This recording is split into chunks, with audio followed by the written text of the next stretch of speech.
Welcome to अध्ययनशाला। अध्ययनशाला में आप सभी का स्वागत है। कल मैंने आपको मीराबाई के जीवन परिचय के बारे में बताया था और मीरा के पद नामक पाठ के केंद्रीय भाव को भी आपको बताया था। आज हम मीरा जी के कुछ पदों का अर्थ आपको बताएंगे। उनका मीरा के पदों का जो भाव है उनको आपको हम समझाएंगे। तो आइए अध्ययनशाला के माध्यम से हम आपको मीरा के पदों के बारे में जो भी अल्प ज्ञान मुझे है अपने ज्ञान के अनुसार आपको समझाता हूँ। मीराबाई ने लिखा, फागुन के दिन 4 रे होली खेल मना रे।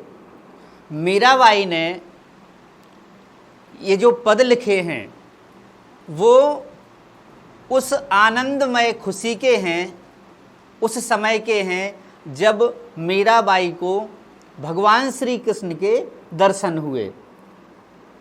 भगवान श्री कृष्ण के मिलन के क्षणों को मीराबाई ने होली के उत्सव के रूप में व्यक्त किया है। होली का उत्सव हम रंग, गुलाल, संगीत, नाच गान आदि सभी के द्वारा अपने मनोभावों का उद्गार करते हैं। तो मीराबाई के मन में भगवान श्री कृष्ण के दर्शन करके जो उद्गार हुए, उन पलों को मीराबाई ने फागुन के हर्ष उल्लास रूपी अपने खुशी को व्यक्त किया है। मीराबाई कहती हैं कि जिस प्रकार फागुन में होली मनाई जाती है और 2-4 दिन हर्ष उल्लास से निकलते हैं, उसी प्रकार मुझे भगवान के जब दर्शन हुए तो वही याद आई। जिस प्रकार होली में हम आनंद करते हैं, वैसे ही मेरे मन में भगवान श्री कृष्ण के दर्शन करके हमारे मन में भाव उत्पन्न हुए और मुझे ये लगा कि मैं भगवान के साथ स्वयं होली खेल रही हूँ। जब मुझे भगवान के दर्शन हुए तो मुझे ऐसा लगा कि बिना करताल के पखावज बाज रही है। पखावज एक वाद्य यंत्र होता है जिसको दोनों हाथों से बजाया जाता है, लेकिन उन क्षणों में मीराबाई कहती हैं कि वो जो पखावज है वो बिना हाथों का स्पर्श किए ही अपने आप बाज रही है और उससे अणहद झंकार निकल रही है। ऐसी झंकार निकल रही है, ऐसी मधुर आवाज निकल रही है जो कभी खत्म होने वाली नहीं है। बिन सुर राग 36 गावे, रोम रोम रंग सार रे। और मुझे ऐसा प्रतीत हो रहा है भगवान के दर्शन करके जैसे बिना सुर के ही 36 राग गाए जा रहे हों। उन रागों को सुनकर, संगीत के जो राग हैं उनको सुनकर हमारे शरीर में, हमारे मन में अत्यंत प्रसन्नता का भाव उत्पन्न होता है और हमारे रोम रोम में खुशी महसूस होती है। विद्वानों का तो यहाँ तक मत है कि संगीत के राग सुनने से कई प्रकार के रोग भी नष्ट हो जाते हैं और हमारे मन में जो गलत मनोवृत्तियाँ होती हैं वो भी नष्ट हो जाती हैं। संगीत को विद्वानों ने और यहाँ तक कि विज्ञान ने भी जिंदा जादू के रूप में माना है और इससे कई प्रकार के रोगों का उपचार भी संभव है, ऐसा वैज्ञानिकों ने अपने शोध में कहा है। तो मीराबाई कहती हैं कि बिना सुर के 36 राग मुझे सुनाई दे रहे हैं। कब? जब उनको भगवान के दर्शन हुए और इन रागों को सुनकर मीराबाई के रोम रोम में खुशी उत्पन्न हो गई। मीराबाई कहती हैं कि सील संतोष की केसर घोरी, प्रेम प्रीत पिचकार रे। मुझे दर्शन कैसे हुए? मैंने कई प्रकार की बातों को, समाज में होने वाले रीति रिवाजों को त्यागा। क्यों? क्योंकि मुझे मेरे जीवन में भगवान श्री कृष्ण से बड़ा कुछ नहीं दिखाई देता।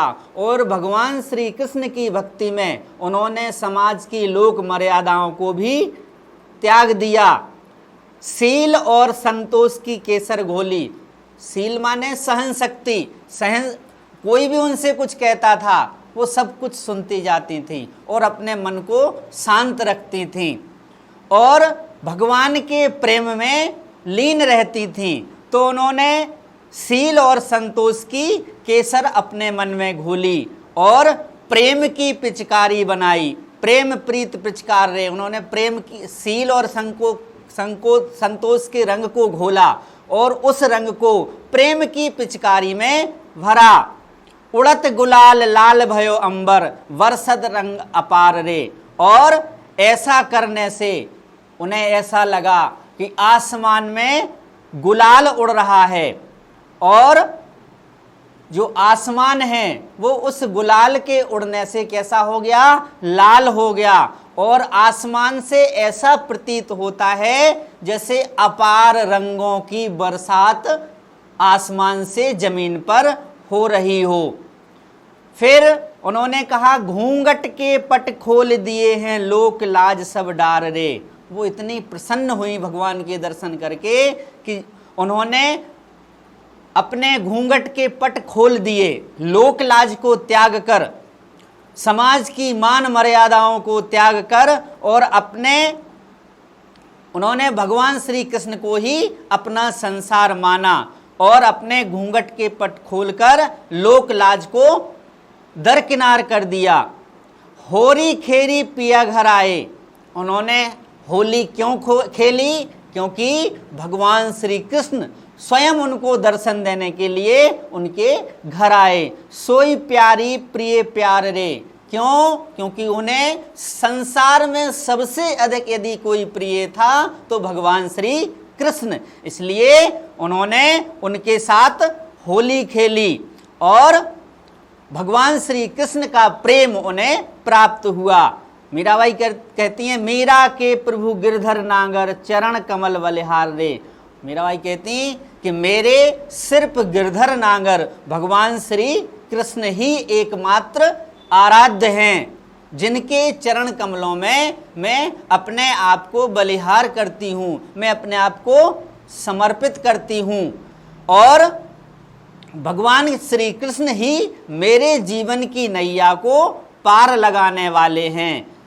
इस प्रकार से मीराबाई ने भगवान श्री कृष्ण से मिलन के क्षणों को होली के हर्ष उल्लास, होली के त्योहार के रूप में जो उनके मन में ऐसा महसूस हुआ, उन्होंने उसको अपने इन पदों के द्वारा व्यक्त कर हमें भगवान श्री कृष्ण की भक्ति के लिए प्रेरित किया। और इस प्रकार से हम मीराबाई के पदों को पढ़कर गाकर भगवान श्री कृष्ण की भक्ति को प्राप्त कर सकते हैं।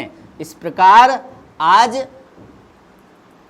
इन पदों की जो व्याख्या हुई, कल हम आपको इसके आगे के जो पद हैं उनका व्याख्या आपको बताएंगे।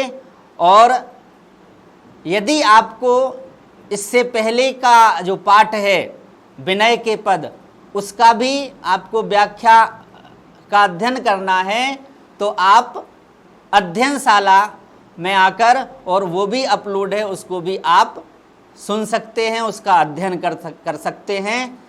इसी के साथ कल पुनः मीरा के पद जो आगे बचे हुए हैं उनका हम अध्ययन करेंगे, उनको पूरा करेंगे। धन्यवाद।